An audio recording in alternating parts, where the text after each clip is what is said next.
अस्सलाम वालेकुम, आप सबका वेलकम है महंगाई के दौर में। तो चले जी, मैं आप लोगों को एक बहुत ही अच्छा और फनी सा क्लिप दिखाने वाली हूँ हमारे शहबाज शरीफ का, कि जिन्होंने जाके दूसरे कंट्री में जाके ये कहा है कि मैं मांगने नहीं आया, मगर क्या करूँ, मैं भिखारी नहीं हूँ, मांगने मेरी मजबूरी है। तो वो मैं आप लोगों को क्लिप दिखाने वाली हूँ, आप लोगों ने वो क्लिप देखना है और फिर मुझे कमेंट करके बताना कि मेरी वीडियो कैसी लगी है। तो चलें जी, क्लिप शुरू करने से पहले मैं आप लोगों को थोड़ा सा बताते चलूँ, भाई वाकई सही कहा इन्होंने कि ये मांगते नहीं है, ये भिखारी नहीं है, मगर मांगना इनकी मजबूरी है। भाई मजबूरी बन जाती है बंदे की, जब बंदे ने बाहर जाके अपना कोई अपार्टमेंट लेना है, कोई अपने फैक्ट्री लगानी है, मिल लगानी है, बच्चों को बाहर पढ़ाना है, तो बहुत बड़ी मजबूरी। कभी खुद काम किया हो तो पता हो ना कि कैसे कमाना है। जब बंदे ने कमाना नहीं है तो फिर मांगना दूसरों पे डिपेंड करते हैं ना, तो वो मजबूरी बन जाती है। इनका कहना है कि बेगर्स कांट बी चूजर। भाई अवाम तो इतनी भिखारी है, अवाम से तो कुछ ले नहीं सकते। जितना लूटना था एक ने लूट लिया, वो तो बाहर जाकर बैठ गया। 30 साल बहुत लूटा, लूट के जो करना था वो कर लिया है। अब दूसरों को भी पैसे दे के अपनी तरफ किया जा रहा है। छोड़ो, हमारा क्या लेना देना इससे। तो कहना है कि जी मैं भिखारी नहीं हूँ, कोई मांगने नहीं आया। तो फिर भाई क्या करने गए तुम वहाँ पे, मांगने नहीं गए। एक तो मुझे हैरत इस चीज़ पे हो रही है, बंदे को ये नहीं पता कि वो सल्यूट जो है वो बंदा मारेगा, ये मारेगा, ये जाकर सिक्योरिटी वाले को सल्यूट मारा है। कमाल है भाई, हद हो गई है। यहाँ पे लोगों को कहते हैं कि हमें सल्यूट मारो, वहाँ पे जाकर खुद ऐसे सल्यूट मार रहे हैं कि खुद समझ नहीं। बंदा बाहर जाता है ना, गर्मी में पिघला जाता है। ये एसी में रहते हैं, कभी बाहर निकले नहीं, बाहर निकले तो उन्हें पता होता है कि गर्मी होती क्या है।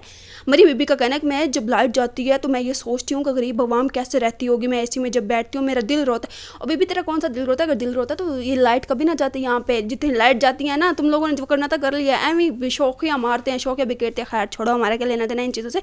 हमारे वज़ीर आज़म खान साहब का कहना है कि वो भिखारी नहीं है, वो सिर्फ मांगने जाते हैं अपनी आवाम के लिए, अपनी कौम के लिए। भाई कौम ने कब कहा तुम्हें मांगने जाओ? जो जितना पहले छुपा रखा है वो तो निकाल के ले आओ ना बाहर। खैर हमारा ये बोलना फजूल है, हम किसी को कुछ कह नहीं सकते क्योंकि हमने यहाँ भी रहना है। और जितनी ज़्यादा महंगाई की है ना, महंगाई पे ऐसे सफाइयाँ दे रही है जैसे बंदा कपड़े धोता है, कपड़े धोते वक्त कहता है डिटर्जेंट डालो, ये डालो, वो डालो, कि दाग ना रहे। दाग बहुत जो होता है ना वो साफ़ करना लेना चाहिए। तो ये भी इसी तरीके से अपने दाग धब्बे जो सारे उतारने के लिए बैठे अब सफाइयाँ दे रहे हैं कि जी इतनी महंगाई होगी, इतनी महंगाई होगी, इमरान खान ने कर दी, ये कर दी, वो कर दी। भाई इमरान खान ने अगर महंगाई करनी होती तो उसके दौर में क्यों नहीं हुई? उसने कहा था उसे आके उतारो, रात में आया हो उसे उतारो वहाँ से। है ये किसने किया? तुम लोगों ने किया। इनका कहना है कि वो हमारे जो अगेंस्ट है वो साजिश चल रहा है। खैर छोड़ो, हमारा क्या लेना देना, लेकिन ऐसा था नहीं, ऐसी बातें बनाई जा रही हैं। मैं आप लोगों को वो क्लिप दिखाती हूँ, तो आप लोगों ने क्लिप देख के खुद ही मुझे कमेंट करके बताना कि कैसा लगा। हमारे जो शहबाज शरीफ हैं, जो बाहर जाके कैसी कैसी हरकतें कर रहे हैं, मुझे लगता है कि हमारी आवाम भी कुछ टाइम में ऐसी होने वाली है। अल्लाह ना करे कि हमारी आवाम का कुछ हो। तो खैर अभी हम ये क्लिप देखते हैं।